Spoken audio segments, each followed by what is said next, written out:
That breaking news we're following tonight, a fire at Jacksonville Airport's hourly garage this afternoon causing major impacts. Thank you so much for joining us tonight. I'm Jeannie Blaylock. And I'm Anthony Austin. So the latest update that we have for you, we know the airport just reopened here at 5 o'clock this evening. And we have received countless videos from viewers showing the flames and the smoke from the garage's third and second floor. You can see just the orange flames right there, and the smoke when all this started was very, very dark in the sky. We're learning at least 50 cars have been impacted in some way by the fire. And if you take a listen here, this is video we're about to show you. You can hear the loud popping sounds. A lot of people told us about these popping sounds coming from the garage.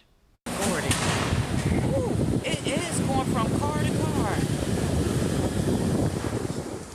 Yeah. And you can feel the heat. Oh my gosh.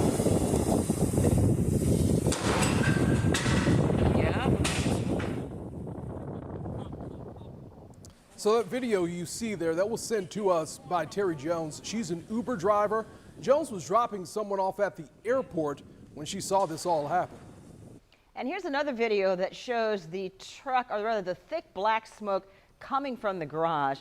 What we still don't know tonight, and it may be a while till we find this out, is what exactly started the fire in the one car. We have team coverage tonight. In minutes, Christina Burgess is speaking with passengers. You can hear their reactions to the fire today. But first, our Riley Phillips is joining us live in the airport's cell phone lot. And Riley, you got an update from the mayor and other city leaders just in the last hour. Yes, Anthony, Jeannie, we heard from Mayor Donna Deegan and Fire Chief Powers earlier. And Chief Powers says the fire is contained right now. It's knocked down, but they still have not put the fire totally out. He said they're going to have to get inside that initial car that started this whole fire, get inside to get under the hood and try to get the fire out and see what's happening. They still don't know what exactly caused the fire, and they also can't say what type of car started the fire, whether it was electric or not. The fire also caused a partial collapse of the third and second floors. They had to use drone to get through the rubble. It was not safe for firefighters at one point, so they had to use a drone to get through the rubble to make sure no one was trapped. It's very early on, but Mayor Donna Deegan said fortunately they do not believe anyone is trapped. Did send a drone in, and it looks like from what we can tell nobody was in there and nobody got hurt. They got people out pretty quick. So I think all things considered, very fortunate that we got through something this big, 2-alarm fire. And it doesn't look like we have any casualties. I know another big question is what is supposed to happen with the cars that are inside that garage right now, stuck inside the garage right now. We did get an update from airport officials earlier, and they are working on that plan. They do plan to have someone inside the airport terminal as people land this evening and kind of give them an update on what's going on and what they can expect. Right now, they're still working on their plan. They're also working on a plan for the rental car companies. I spoke with a lot of people here who are trying to return rental cars to that garage. They don't know what to do, so airport officials are working with the rental car companies to see if they can open up an alternate site here at the airport to make sure everyone gets their cars returned. So still some questions about what is going to happen with those cars in the parking garage. Live from the cell phone lot, Riley Phillips, First Coast News on your side. All right, thank you, Riley. And I know a lot of you have questions maybe about where this parking garage is located at the airport. So I want to show you. Take a look at this map here next to me. So this gray area up here, that's the actual airport, the actual terminal. Now, where this fire happened, it happened in the hourly garage. That's shaded right here in the blue. Then behind it, here in the red, you can see that that's the daily garage. So once again, that fire happened here in the blue area, the hourly garage.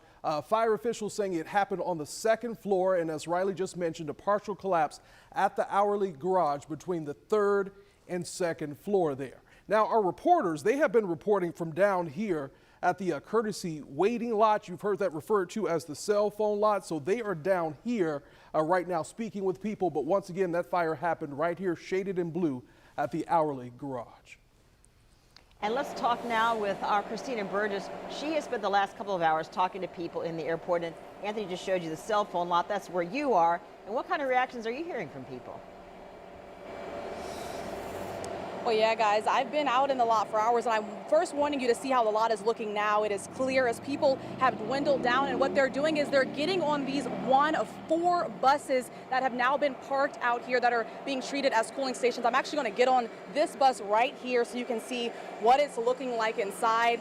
As I get right in, I can already feel it's pretty cool. Like I said, there's passengers that are in this bus. They are waiting, and they're cooling off outside of the sun. And then right here in this cooler, I'm going to lift it up so you can see.